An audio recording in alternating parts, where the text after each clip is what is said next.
Organising का second part start कर रहे हैं। सेकंड पार्ट है इम्पोर्टेंस ऑफ ऑर्गेनाइजिंग। ऑर्गेनाइजिंग के स्टेप्स हम लोगों ने देखे थे। इसमें स्टेप्स थे कि 4 स्टेप्स थे। सबसे पहला था identification and division of work, दूसरा था डिपार्टमेंटलाइजेशन, तीसरा था असाइनमेंट ऑफ ड्यूटी और चौथा था एस्टैब्लिशिंग रिपोर्टिंग रिलेशनशिप। ये चारों स्टेप्स के कुछ इम्पॉर्टेंस है, मतलब ऑर्गेनाइजिंग के कुछ इम्पॉर्टेंस है जो हम लोग यहाँ डिस्कस करेंगे। क्या क्या इम्पोर्टेंस है? टोटल 7 इम्पोर्टेंस है हमारे सिलेबस में।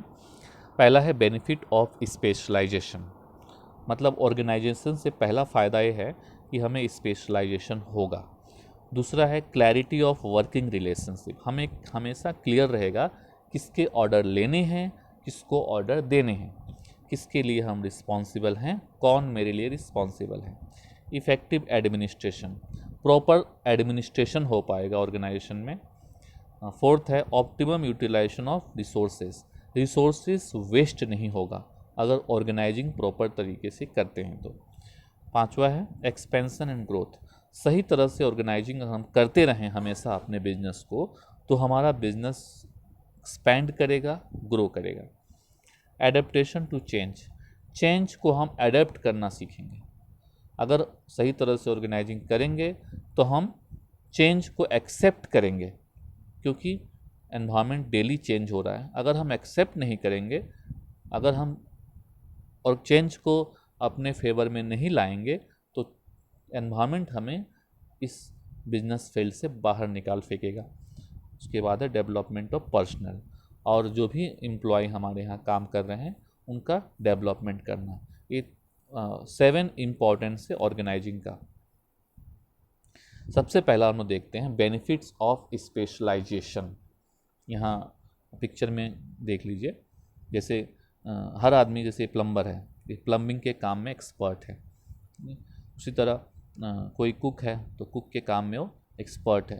तो एक्सपर्टाइजेशन को ही हम लोग स्पेशलाइजेशन बोलते हैं। ऑर्गेनाइजिंग का ये बहुत इम्पॉर्टेंट बेनिफिट है कि ऑर्गेनाइजिंग के कारण स्पेशलाइजेशन आता है। कैसे स्पेशलाइजेशन आता है? Organising lead to systematic allocation of job. Organising में क्या होता है? सिस्टमेटिक जॉब का एलोकेशन होता है, मतलब वर्क फोर्स में सारे एम्प्लॉय में काम को बांट देते हैं। This reduce the workload as well as enhance productivity. इसके कारण एम्प्लॉय का वर्कलोड कम हो जाता है और प्रोडक्टिविटी बढ़ जाती है। Because of the specific worker performing a specific job. अब एक स्पेसिफिक वर्कर ही एक स्पेसिफिक काम कर रहा है, ऐसा नहीं कि हर वर्कर हर तरह का काम कर रहा है, ऐसा नहीं है। एक स्पेसिफिक वर्कर को हमने एक स्पेसिफिक काम पे लगा रखा है ऑन रेगुलर बेसिस, वो बार बार एक ही काम को कर रहा है। अब एक ही आदमी जब बार बार एक ही काम को करेगा तो वो काम को में एक्सपर्ट हो जाएगा। Repetitive performance of a particular task allow a worker to gain experience. बार बार एक ही तरह के काम करने से उस वर्कर में एक्सपीरियंस आ जाता है in that area and leads to specialisation. इसके कारण स्पेशलाइजेशन आता है। तो एक पहला फ़ायदा है कि ऑर्गेनाइजिंग का, कि ऑर्गेनाइजिंग के कारण स्पेशलाइजेशन आता है। क्लैरिटी इन वर्किंग रिलेशनशिप में क्लैरिटी आती है, किसके साथ हमें काम करना है, किसके ऑर्डर फॉलो करने हैं, किसको जवाब देना है, ये सब फिक्स होता है ऑर्गेनाइजिंग में। The establishing of working relationship clarify कर देता है हमें लाइन ऑफ कम्युनिकेशन, किसके साथ हमें कम्युनिकेट करना है। मतलब हम लोग स्केलर चेन पढ़े थे फर्स्ट सेकंड चैप्टर में, तो उसमें हम लोगों ने देखा था कि हमें स्केलर चेन में कौन हमारे ऊपर है, कौन हमारे नीचे है, वह ऑर्गेनाइजिंग का ही पार्ट है। And specifies who is to report to them, किससे हमें कम्युनिकेट करना है, किससे हमें रिपोर्ट देना है। This remove ambiguity in transfer of information and instruction. अब इंफॉर्मेशन और इंस्ट्रक्शन के जो फ्लो है उसमें किसी भी तरह का कन्फ्यूजन को ये दूर कर देता है। It help in creating a hierarchical order. इससे क्या होता है? एक हायरार्कियल ऑर्डर क्रिएट होता है कि कौन हमारा बॉस है और हम किसके बॉस हैं, या कौन हमारा ऑर्डर फॉलो करेगा और हम किसके ऑर्डर फॉलो करेंगे। ये सभी चीज़ फिक्स हो जाती है। Thereby enabling the fixation of responsibility fix हो जाती है, and specialisation of the extend of authority exercise by the individual, और वह काम को आराम से करता है बिना किसी तरह कन्फ्यूजन के, और उसमें स्पेशलाइजेशन आते रहता है काम में और काम अच्छी तरह से होता है। तो ये वर्किंग रिलेशनशिप क्लियर होता है, दूसरा बेनिफिट है। तीसरा बेनिफिट है ऑप्टिमम यूटिलाइजेशन ऑफ रिसोर्सेस का ऑप्टिमम यूज होता है, रिसोर्सेस ऑप्टिमम तरीके से यूज होता है। ऑप्टिमम मतलब रिसोर्सेस का हर एक पार्ट हम यूज करते हैं वाइजली।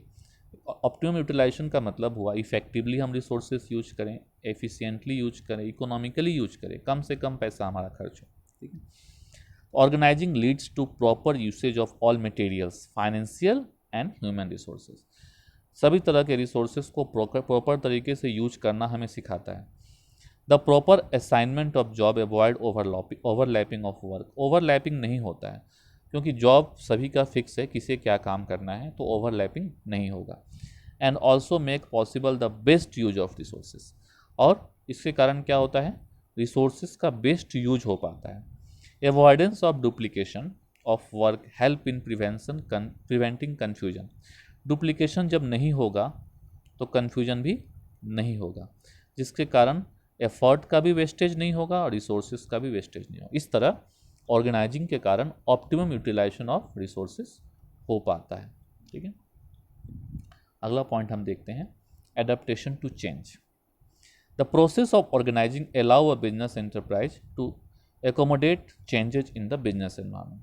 बिजनेस एनवायरनमेंट में जो भी चेंज आता है उसको एक्सेप्ट करना बहुत ज़रूरी है।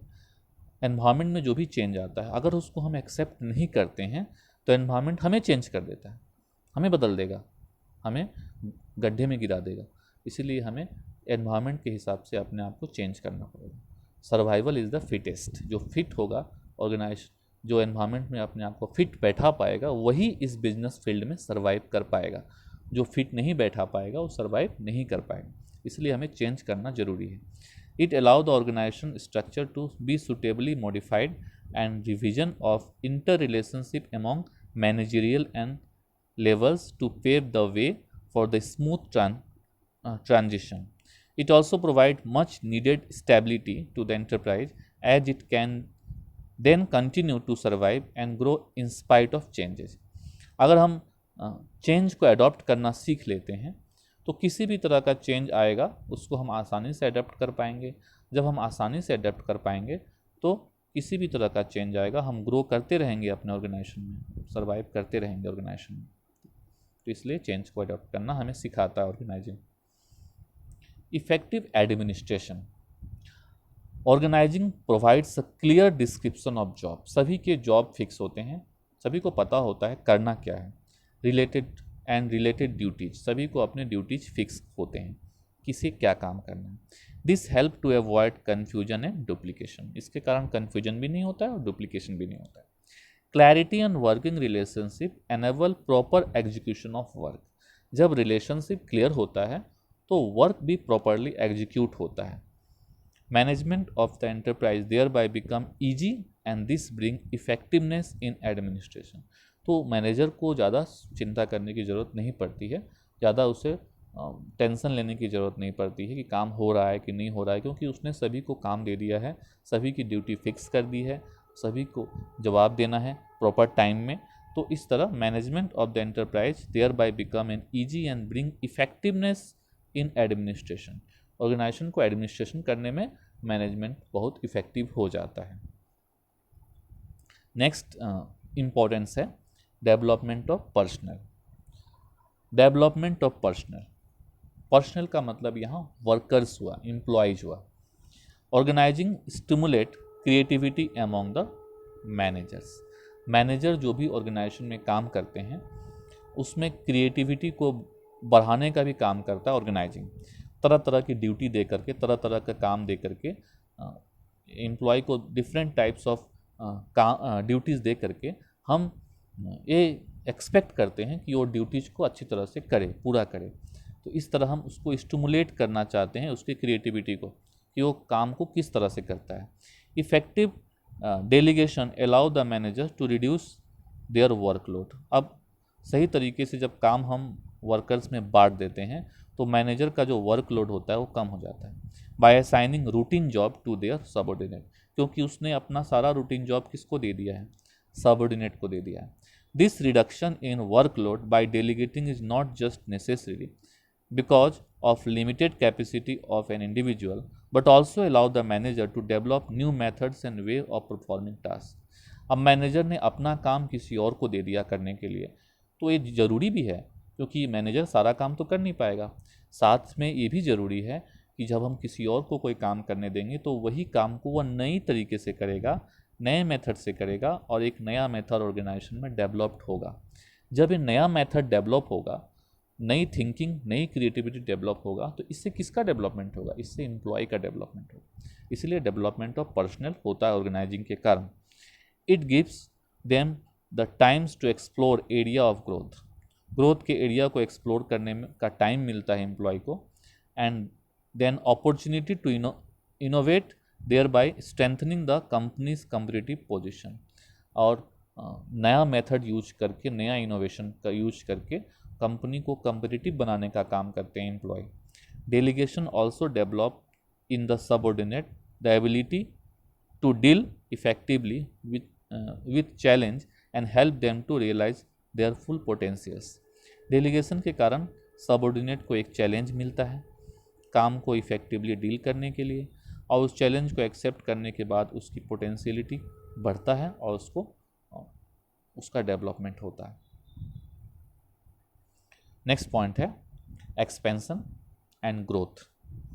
Organising help in growth and diversification of enterprise by enabling it to deviate from existing norms and taking up new challenge.